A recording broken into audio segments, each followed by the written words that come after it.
very quickly talk you through the electrical system that I put in my van and talk through some of the benefits, look at some of the inputs and outputs, and then review how I actually installed it in my vehicle. So here we go, let's unbox it. Let's get into it.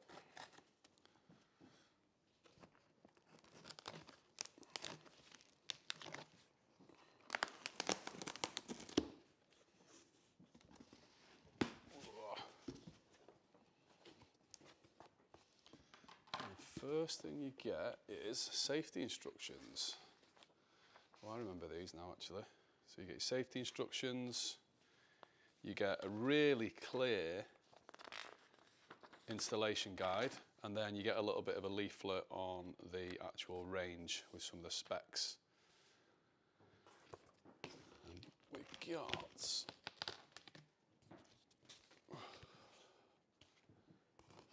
a number of spacers, we get an actual check sheet which is quite nice, so it runs through all the different ways in which it's been quality managed. We get the accessories box, and we get the power cable, these really nice, they are called a Nutric connector. They're brilliant, these. I'll talk through these later. And then you get the unit itself, which is going to be a nightmare to pull out. So this is the unit. We've got it out onto the table with a little bit of help from my assistant. It wasn't the easiest thing to get out from that angle with the box.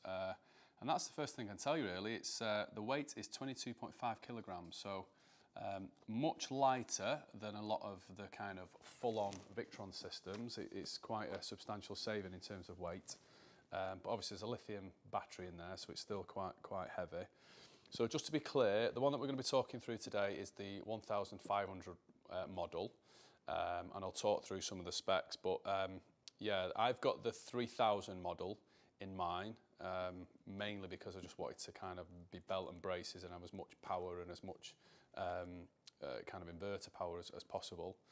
But as you can see, the unit is really nice looking. I think it's kind of, the way I would describe it is it's just very utilitarian in its appearance really. It's kind of, there's not really any kind of like shiny plastic and you know, lights and all the rest of it. There is a screen, but just got this beautiful aluminium, and which looks like this really kind of hard impact plastic.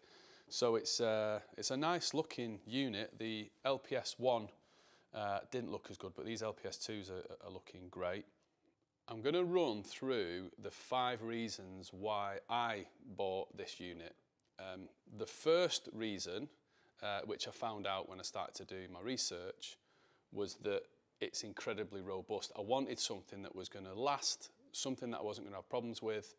You know, when I started to look at the Victron system, it's proven, it's widely used, so I wanted something that was proven. I didn't want something that was kind of newly built or whatever. I wanted something that was kind of tried and tested technology. Clayton are not well known, or are not really known in the leisure industry at all. There's around 35,000 units in use though. And these are used in the military, they're used in blue light situations, or the blue light industry, I think they call it. So it's kind of emergency services, things like that. I think it's actually used in hospitals as well as emergency backup. But mainly it's used in contract environments or commercial environments, where if a workman is on the road and needs power on the road, they install these units to give them 230 volt or 240 volt. They're interchangeable, but in all the materials they call it 230 volt. So that was point number 1. So point number 1 is robust and proven. Point number 2 is rapid charging and also really good concurrent charging. So you want something that can charge from multiple points. But for me, the DC-DC charging, you want to be using the best power source in your vehicle. And the best power source in your vehicle is the engine itself. So you want to be using as much of the power from the alternator as possible. So you want to make sure whatever DC-DC charger, and also you want a smart DC-DC charger that's going to work with modern vehicles, you want the best way of getting the power out of your van and into the actual lithium battery. And with this, it's a really good 5-phase DC-DC charger, and I'll go into that in more detail. But it's got a really decent quality DC-DC charger in it. So you've got 500 watts or 45 amp, and also you've got the option of a supercharger, which doubles that.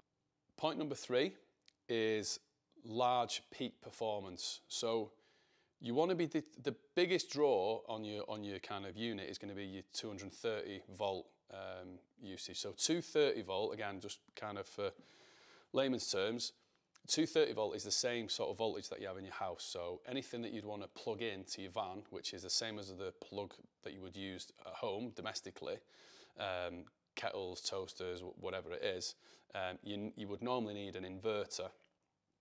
And that would typically, in a Victron system or a typical campervan or motorhome system, it would be a separate, usually like quite a long box. So you need a good inverter. Now, depending on which one you pick in the range, you basically want to pick something that's got good peak performance. So very quickly, I'll run through the specs on the actual power output. So they're different for the 3 different units. There's an LPS 1500, there's a 2500, and there's a 3000. So on the 3000, the actual peak performance, so it can like peak up to the maximum. And the reason you have peak power is that when you turn on some devices, they use a lot of power right at the start. So you kind of want a threshold at the start. So the peak performance on the top unit is 5000 watts, but the kind of standard running power for the output is 3000 watt. And there's more information on that because you have kind of like ambient temperature or what's called continuous. You have output power for 10 minutes, and then you have what's called peak. And then on the LPS 2500, the middle unit, that's got a 4000 watt peak, 2500 continuous. And then you've got on the entry level unit, you've got 26,000 watt peak, and then you've got 1500 watt continuous. So that's that. I think that is where a lot of people have problems in leisure, is that the maximum peak output and the draw from your domestic items will usually trip or cause problems in your van. So you want a really robust inverter that's going to be allowing you to do all the key things you want to do. So when you're thinking about which unit to pick, if you do go for one of these units, you want to kind of make sure that you're thinking about what types of devices you're using. So to give you a few examples of the things that we use, we have a little Dyson Hoover that we plug in to recharge. I've got laptops, drone, we've got hair straighteners, not for me, for my wife Katie. We've got a domestic hairdryer. We've got a kettle. We've got a full-size coffee machine. So you know, toaster. So there's quite a lot of things that you kind of, you know, you can run off it. And then the other thing I sort of just very quickly touch on is when you're thinking about the power, when you look at an appliance and it says, you know, 600 watt or it says, you know, 1800 watt, you've got to think about how long you're going to use it at that full power. So if you was cooking on an induction hob, an electric hob, you would, you know, say you was cooking pasta, you'd put it to full heat and then you would turn it down. Same if you was doing a stir fry or whatever, you'd put it to a lot of heat and then you would turn it down. So you want to be thinking about like real uses. You know, if you don't need that extra inverter capacity, if you don't need to draw as much power, then maybe go for the middle one or the low one and size it accordingly. But yeah, just to finish off, you thinking about large peak performance on your 230 volt. This again ticks that box for me. Number 4 is fast, light and small. So when I spoke last time about possibly going for a Victron system, this saves weight. You can see the footprint of it. You know, if you imagine a board full of a Victron system, you're saving weight. I think I worked out to be on average around 20 kilograms. You're saving on the footprint of it. It can, you know, sit under a, so for example, I've got it sat under my sofa bed. We've got like a little pull-out bed in the front of the van, so it fits under there. So if you think about the height and the size of it and everything, and also shout out to Pete Hall at North Devon Campervans. He's actually fitted it in a hatch in the back of one of his vehicles on a little slide rail. So you just flick the little buttons at the front, and it just pulls out. So you know, there's loads of different ways in which you can use it. And the main thing is, it's just really quick to fit. So I fitted it in an hour, and if you receive the cable pack and all the rest of it, I'm pretty sure you could fit it even quicker. And we've been able to do a deal with a business now where we can get nationwide fitting. So I'm going to try and get some sort of bracketed prices so customers will be able to understand what the cost would be to have it fitted. So whether we're in South Manchester in Stockport, so whether it gets fitted here or whether we can get people out to, it's quite a large network of fitters, and it's effectively the same fitters that are used for all the commercial work also have a number of fitters that specialise in leisure as well. So regardless of how simple it is to fit, you can actually just have someone fit it for you as well. So yeah. To go back to it, 0.4, fast, light and small, it just trumps a lot of the other systems in that respect. 0.5 is accountability. So I wanted to make sure that whatever I put in the vehicle, I was putting something that was like widely supported, and there was forums where I could go on and get help. I think there's a bit of a mentality shift. So first and foremost, you're putting something in the vehicle that's way more reliable. It's designed for use is way more rugged, as I said last time, way more rugged than what we'd be using in leisure. But if something goes wrong in the unit, and say it was a Victron system, or any, I'm saying Victron, but it could be any multi-component system. Some people have, like, you know, a cheap Chinese inverter, they'll have Victron other components. But if something goes wrong, that's something wrong with your system. So like what component part is wrong? There's no warranty with that. You've got warranty with your individual components. But with this, you get a 2-year warranty. So if anything goes wrong with my unit, I know I can speak to Clayton, and I know I'm speaking direct to somebody, not a call centre. So you can speak with Clayton, you can speak with me. We've got, there's the technical director, there's Andreas in Denmark, and we've got key people like Sean and people that can help direct. You're not going to a call centre, you know, you're not using an online form or whatever. If you've got a problem, you can phone up and they can help you diagnose it. But that's where that's where the mind shift is kind of needed. It's effectively where we were years ago with like these sprawling PCs whose wires hanging out of it that you had to build yourself, versus, you know, something like the Mac. So something like the iMac one that came out. I think they had the whole thing chic, not geek. And I think it's there. I feel like there's a change in the way people are looking at electrical systems now. So it's great to open the back of your van and have a glass cabinet with all your beautiful wires and all the rest of it. But not everyone wants to be an electrician, and not everyone wants to sort of go to that end degree with all your perfect wires and everything. I love it, it's beautiful. But what I'm saying is, it's the difference. It's like buying something like an iMac or a Mac, where you don't need to worry about what's going on inside it because all the component parts are really high grade, and it's been built at these things are built in Denmark at a purpose-built facility. So you've got one place to go if you've got any problems. You've got a 2-year warranty with the unit anyway, and you've got one centralised point. If there's a problem with it, it's easier to diagnose because you've not built it yourself. It's been built by Clayton, so when you speak to the technical team, you can get that support. And the other thing is, if you do have a problem, it's hot swappable. So you can disconnect all the wires and slide the unit out within 15 minutes. So with just a very few small amount of tools and really simple connectors like the Nuquick, I need to get this right, Nutrick connector, you can have the unit in and out and have it replaced. So for me, it ticks the accountability box. You know, I feel I can get that sort of after service with this unit. So for me, it's a massive tick. So the best place to start really is probably with the front. So you've got an LCD screen at the top, you've got a 12 volt on and 230 on. You've got a 12 volt on and off and a 230 volt on and off. Your up and down button, OK, and then you've got a return. You've got a plug on the front.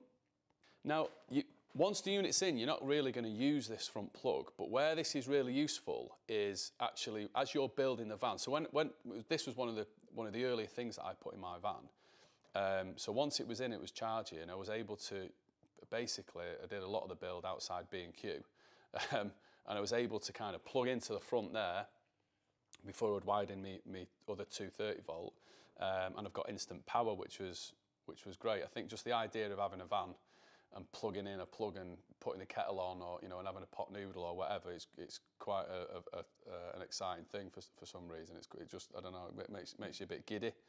And this is the RCD, so it's got an RCD, which is the same sort of trips that you have in your house. So it's got an on and off, and then it's got a testing button as well, same as what you'd have in a domestic house, really, similar sort of thing. And this, because I know I've been asked this question as well on the forums, this runs this plug and also runs the 230 volt out on the rear. So effectively this trip is for the whole of the 230 on the system. So to turn it on, you literally just press the button and then that's it, it's on. So the 12 volt output on the back, that is now active.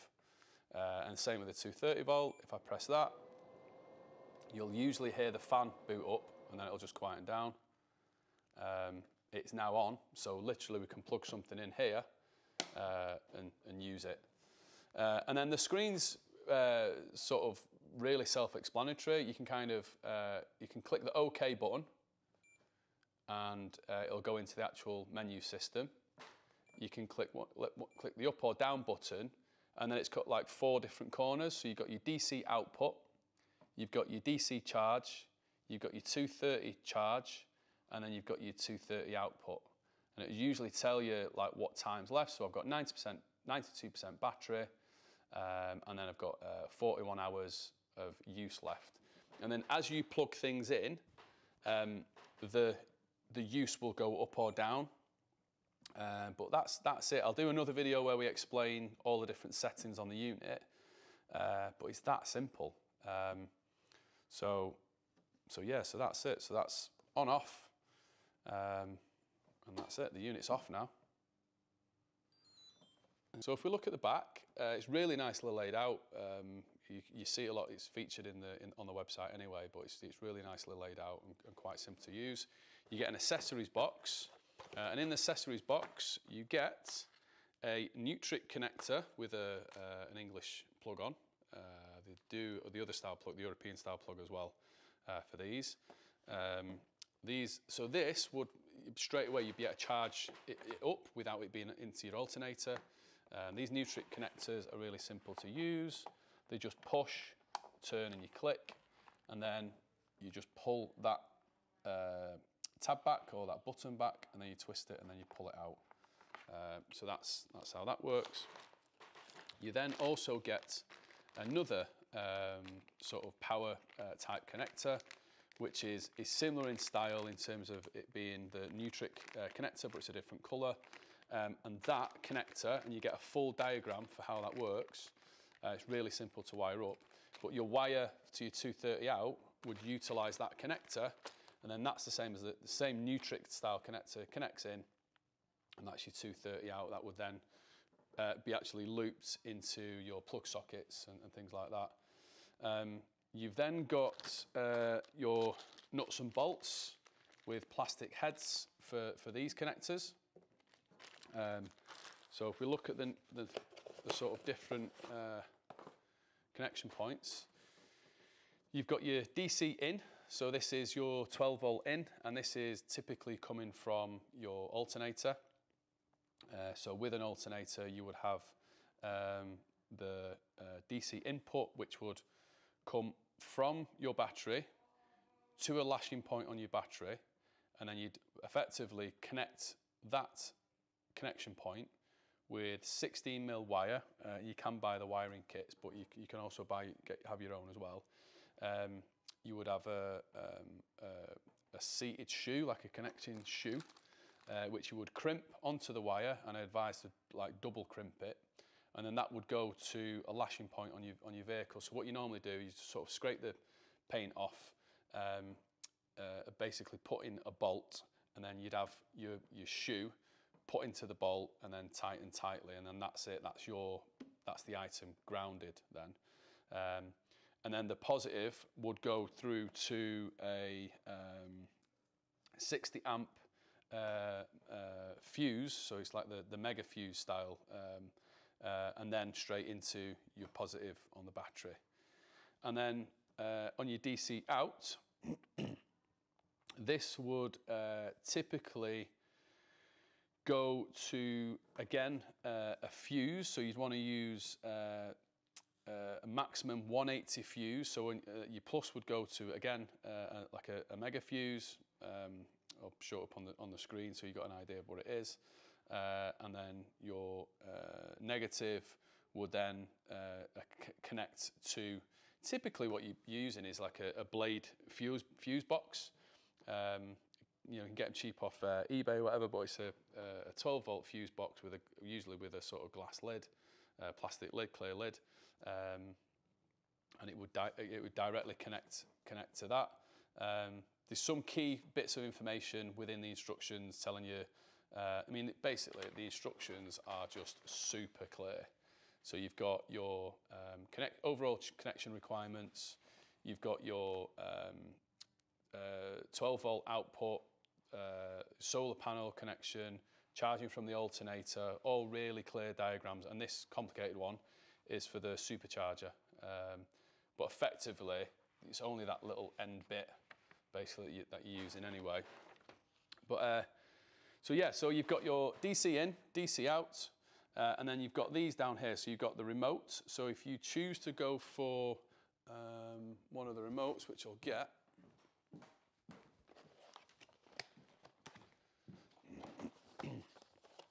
your remote comes in a box and has this type of connector, and that, you take off these plastic connectors, and then it basically just clips into there, and then there's like a little screw on the back, so it's a good, strong, secure connection. So that's for your remote. Two little ones, I think they're size 8 horseshoes, horseshoe connectors, or like, I forget what you call them now, but like the little ring connectors. And then you have a C1 and C2 connector, and the C1 is for your ignition live connection. So you just use a little screw and a really small connection shoe, which you crimp and put onto there for your wire. And then that connects to the fuse box on your vehicle, and effectively tells this whether and you can connect it either to engine on or ignition on, and it tells you it tells the unit whether the ignition is on or the engine's on, so that it can start to charge. Your C2 is where you would connect your positive from your solar, and then your negative on your solar would go to your negative on your DC in. So yeah, so solar would be connected positive to there, and then your negative to there. That's it. I just wanted to do a very quick video on the benefits of the system compared to some of the other systems that are out there, why I actually chose this unit, what are the main connection points on the unit itself, and that's it really. I'll do other videos where it's an instructional video in terms of how you actually install this in your vehicle, and do wiring diagrams. Chris Sloan, who's brilliant on YouTube, has actually used one of these to fix one of his problems. He's got a Grand California, and that's gone really well for him. If you have got any questions, I've set up a Facebook user group, self-install Clayton Power Systems, and I'm going to try and flood that with as much information as possible, and anyone that's putting one of these systems in their van or motorhome can get loads of information on there, and everyone can kind of just share information basically. But that's it. Hopefully it was some help, and hopefully we'll be doing some new videos soon.